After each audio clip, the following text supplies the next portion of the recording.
ఎవడో బుద్ధి లేనివాడు ఒకడు మాట్లాడతాడు ఒక యూట్యూబ్ ఛానల్, సిగ్గు ఉండాలి మీ బతుకులు చేయడం, మీరు ఒక బతుకులు. వాడు ఒకడు అంటాడు రైతు బంధు వేసినవాట, సిగ్గులేదురా బోసిడీకే, బుద్ధి ఉండాలిరా. నేను ఒక తెలంగాణ ఉద్యమకారుని లెక్క మాట్లాడుతున్నాను, ఇప్పుడు నేను ఒక ఉద్యమకారుని లెక్క బుద్ధి ఉండాలిరా. చెత్తముండ కొడకల్లారా, అవలముండ కొడకల్లారా, యూట్యూబ్ ఛానల్ పెట్టుకొని అయిపోయిందా, పడ్డాయి ఆట. బుద్ధి లేదురా.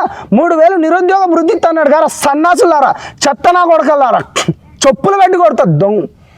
సిగ్గుండాలి. విద్యార్థులకు 3000 నిరుద్యోగ వృద్ధి అట. ఎవరికంటే నిరుద్యోగ వృద్ధి కావాలి? బిచ్చపొలమా విద్యార్థులం?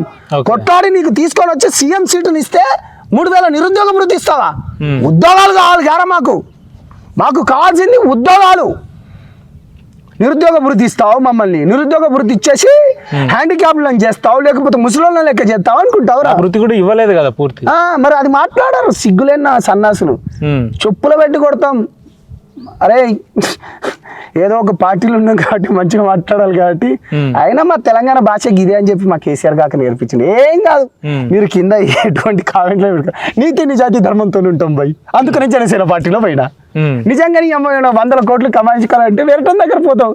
ఏముంటది, అప్పుడున్న పార్టీలన్నీ పిలిచి నేను ఆన్ రికార్డ్ ఎన్నోసార్లు చెప్పిన.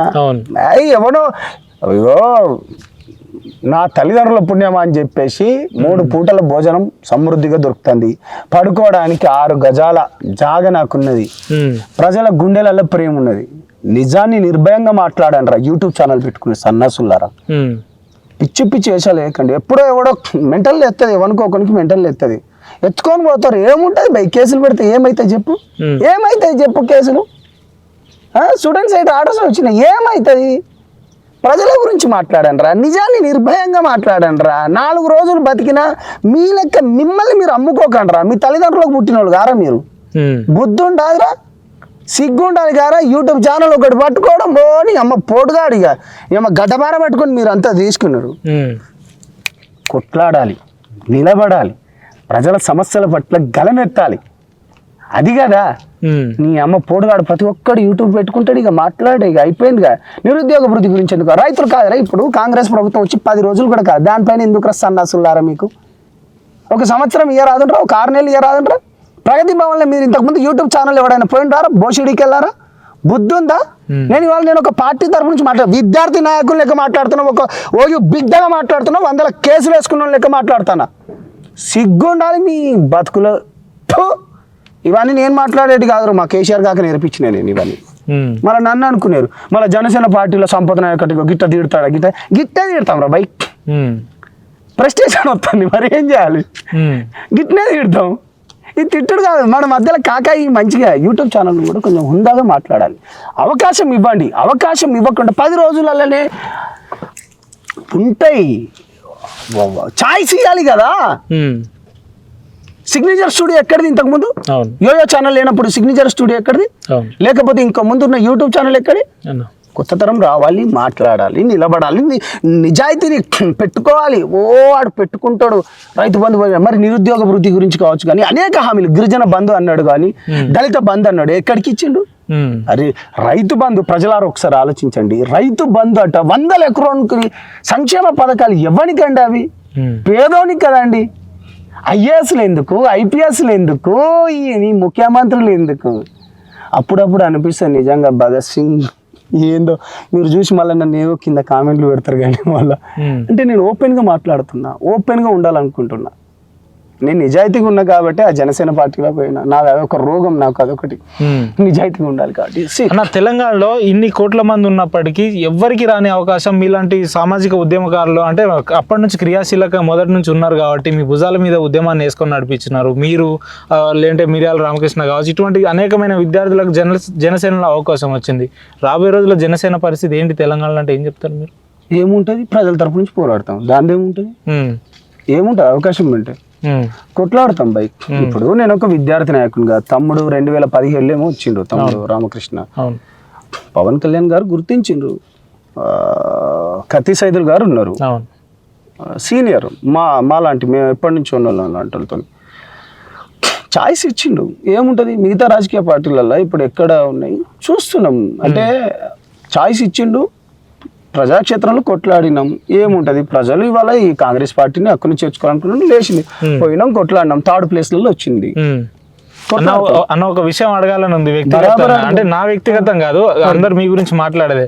జనసేన సంపత్ అన్నకు ఉన్న క్రేజ్ ని కానీ, ఆ వాయిస్ టాకింగ్ పవర్ కానీ వేరే పార్టీలో ఉంటే, ఈ పార్టీకి ప్రోటోకాల్ ప్రకారం ఒక గన్మెన్ ఒక సైరన్ కార్ లో తిరిగేటోడు ఎందుకు అనవసరంగా జనసేన పార్టీలో ఇంకా ఏలాడుతున్నాడు అని చెప్తున్నారు చాలా మంది మీ అభిమానులు. వాళ్ళకి మీరేం చెప్తారన్న? అన్న ఇది నా ప్రశ్న కాదు, మీ అభిమానుల ప్రశ్న, దయచేసి మీరు తప్పుగా అర్థం చేసుకోవాలి. నాకు చేతులు షేక్ అవుతున్నాయి, నా కళ్ళలకు నీళ్ళు వస్తున్నాయి, నేనేం చెప్పాలి ఇంకా? అట్లాంటిది ఏం లేదు. అంటే కొంతమందికి పిచ్చి ఉంటాయి అన్న. నాకు అంటే నాకు చాలా మంది అన్నారు పవన్ కళ్యాణ్ తెలంగాణకు రాకముందు విడిపోవడానికి అని అట్ట కొట్లాడి, అది కాదు కదా. నిస్వార్థంగా ఉన్నాడు, ప్రజల గురించి పోరాడుతున్నాడు, తనకి భుజాన్ని అయిపోదామని పోయినా. మిగతా పార్టీలు అంటే అప్పుడే వచ్చేటి, నేను చెప్తున్నా కదా, పిలిచిండ్రు అంతా బాగానే ఉన్నది. 4 రోజులు బతికిన నిజాయితీ లెక్కనే బతుకుదాం అనుకుంటున్నా ఉపేందర్ అన్న. అట్నే ఆ బుగ్గకారులు, ఆ గన్మెన్లు అప్పుడప్పుడు పోలీస్ స్టేషన్లో మనకంటే తక్కువ స్థాయి ఉన్నాడు కూడా మాట్లాడుతుంటాడు. మొన్న మియాపూర్ ఇష్యూ ఒకటి ఉన్నది, ల్యాండ్ ఇష్యూ చూస్తా, ఇక దీని తర్వాత ఇక దానిపైన ఎలక్షన్స్ అయిపోయినాయి కదా, పేపర్లు ఉండే, కోర్ట్ ఆర్డర్ ఉండి అన్నీ ఉండి కూడా, కోర్ట్ ఆర్డర్ ఉండి కూడా పోలీస్ స్టేషన్లో జులుం చేస్తా అంటే అప్పుడు అన్నారు ఎస్ఐ కాలర్ అక్కడనే పోలీస్ స్టేషన్లో పట్టింది అప్పుడు అన్నారు. పేపర్లు ఉండి కూడా తన పైన కేసు పెట్టండి, నేను వీడియో తీసుకుంటా అంటే నిజాయితీతోనున్నా భయ్, కోర్టు ఆర్డర్ ఉన్నా కానీ వీళ్ళు ఇలా అధికారం ఏంటిది? ఇక పుట్టమంటే కొత్త తరాలు ఇక నక్సలైట్లు కానీ లేకపోతే మిగతా తీవ్రవాదులు పుట్టమంటే ఎందుకు పుట్టరు? మళ్ళీ మేమేదో మళ్ళీ అదేదో చెప్తున్నామని కాదు. విజయారెడ్డిని చంపిండు ఒకతను, ఎంఆర్ఓ విజయారెడ్డిని చంపిండు. ఎందుకు చంపిండు? తన భూమికి, తన రైతు భూమికి తనకు కానప్పుడే కదా, దొరకనప్పుడే కదా పెట్రోల్ పోసి చంపిండు. అధికారం నీ చేతిలో లేనప్పుడు నువ్వు జులుం చూపిస్తా అంటే ఎన్ని రోజులు? నువ్వు మనిషే కదా. అంటే వీటన్నిటిపైన అంటే ఈ రకంగా కొట్లాడని నేను చెప్తలేను. కోర్టులో వాళ్ళందరినీ సస్పెండ్ చేపిస్తా, విత్ ఏసీపీతో సస్పెండ్ చేపిస్తుంది, ఇంతని చేపిస్తా. బరాబర్ అధికారులను బెదిరిస్తురా అంటే ఇక మళ్ళీ నాకు ఇప్పుడు నోట్లోకి వెళ్ళి మంచి బూత్ మాట వస్తుంది, మీ పైన నేను ఒకటి వేస్తాను. నేను ఇంత మంచిగా చెప్తా అంటే నువ్వు బెదిరిస్తాను అంటే ఇంకా నేను ఏం చెప్పాలి చెప్పు? నేను ఇది కాదు, ఇది ఆన్ రికార్డ్, ఇది డెలీట్ చేయొద్దు. ప్రజలారా, తప్పు జరిగింది, పోలీసు వాళ్ళు తప్పు చేస్తారు, దాంట్లోకి వెళ్ళి ఈ చట్టం ఇప్పుడు ఈ ప్రభుత్వం ఏమైనా చేస్తుందా లేకపోతే కొత్తగా ప్రశ్నించేటోడు ప్రశ్నించాలని నేను చెప్తా అంటే నువ్వేమో అంత మంచిగా పేపర్లు ఉన్నాయి, అన్నీ ఉన్నాయి, కోర్టు ఆర్డర్ కూడా ఉంది, పోలీసు వాళ్ళు నాట్ ఇంటర్ఫియర్, హోమ్ కూడా రావద్దని అక్కడ పెట్టినది. నేను దాని గురించి మాట్లాడుతా అంటే నువ్వు బెదిరిస్తున్నావు అంటే ఇంకా నేను ఏం చెప్పాలి? మీ డ్యూటీ మీరు చక్కగా చేయండి అని చెప్తున్నా. నా డ్యూటీ నేను చక్కగా చేస్తా, as a citizen, as a Indian citizen, as a educated. నేను ఒక ఎడ్యుకేటెడ్గా డూ యువర్ వర్క్ డ్యూటీ. నీ పని నువ్వు చక్కగా చేయి, నా పని నేను చక్కగా చేస్తా అంటున్నా. నేను అట్లా అంటలేను, బెదిరించడం అంటలేను. నిజంగా బెదిరించడం ఉంటే అది నేను బెదిరించడం నీకు తెలియదు అయిపోయింది, అట్లా కాదు. కానీ అంటే ఇట్లా జరుగుతుంది, 100 ఎకరాలు ఇట్లా అన్యాక్రాంతం అవుతున్నాయి. సో దీనిపైన కూడా చేస్తాం, బరాబర్గా చేస్తాం, మంచి పోరాటం చేయాలని అనుకుంటున్నా.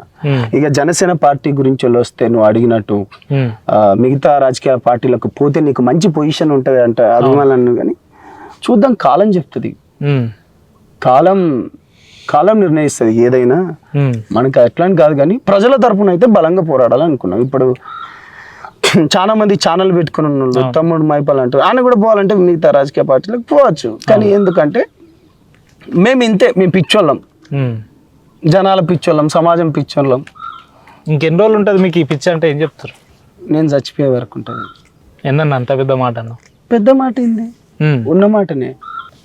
మాకు అన్న నేనేమంటున్నా అంటే మీకు ఎప్పుడైనా కూడా ఆపద వస్తే నలుగురి దగ్గరికి వెళ్ళాలి, లేదంటే ఏ రాత్రి ఫోన్ చేసినా వెళ్ళాలి, కుటుంబాన్ని సైతం పక్కన పెట్టి ప్రజల్లో ఉండాలి అనే భావన తప్ప మేము అధికారం అనుభవించాలి, పదవులలో ఉండాలి అనే ఒక ఆలోచన ఎప్పుడు మీకు రాలేదా అంటున్నా? అంటే బాధ అనిపిస్తుంది, గుండెల నిండా ఏడుపు వస్తుంది.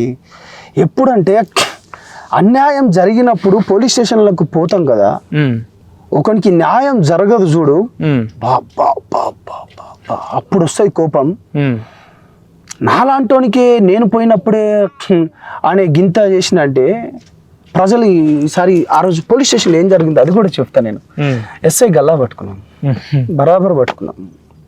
అతను నా గల్లా పట్టుకున్నాడు. పేపర్స్ ఉన్నాయి, అవతలు ఉన్నదేమో ఒక బిగ్ షాట్. ఆయన మాట విని కోర్టు ఆర్డర్స్ ఉన్న పేపర్లు ఉన్నప్పుడు కూడా నువ్వు పోవద్దు అని చెప్పిండు. నేను ఎందుకు పోవద్దు, నాకు అదేదో వీడియో రికార్డింగ్ చేసి నాకు వీడియో తీయని చెప్పేసి కిషోర్తోని నేను అది పెట్టినది. వీడియో తీయమని చెప్తే నా ఇదే ఫోన్ ఉండే, నా ఈ ఫోన్ ఉంటే తీసి నేలకు కొట్టిండు. నా ఫోన్ ఎందుకు నేలకు కొట్టిండు నేను అడిగినందుకు, అరే ఈ లంజా కొడుకుని బయటికి పంపిరాట. అంత దౌర్భాగ్యమా, ప్రశ్నిస్తే లంజా కొడక వచ్చిండే పిచ్చి పిచ్చి తమాషాలు చేస్తున్నావు ఎస్ఐ అంటున్నా. నాకు గల్లా పట్టి నేను ఆయన గల్లా పట్టిన. ఆయన గల్లా పట్టుడితో ఏం జరిగింది, ఆయన గల్లా బట్టన్ మొత్తం చినిగిపోయినాయి. ఓకే, నా గల్లా మొత్తం పడి నా మీద 10 మంది అటాక్ చేసిండ్రు ఆ పోలీస్ కానిస్టేబుల్తో. వాళ్ళందరూ ఆ రోజు పోలీస్ స్టేషన్ నుంచి పారిపోయిండ్రు. ఇదందరూ ప్రజలు తెలుసుకోవాలి. నీతి నిజాయితీ ధర్మానికి ఉన్న పొగరు ఎంత అంటే ఇంత ఇంత ఇంత ఇంత ఉంటుంది.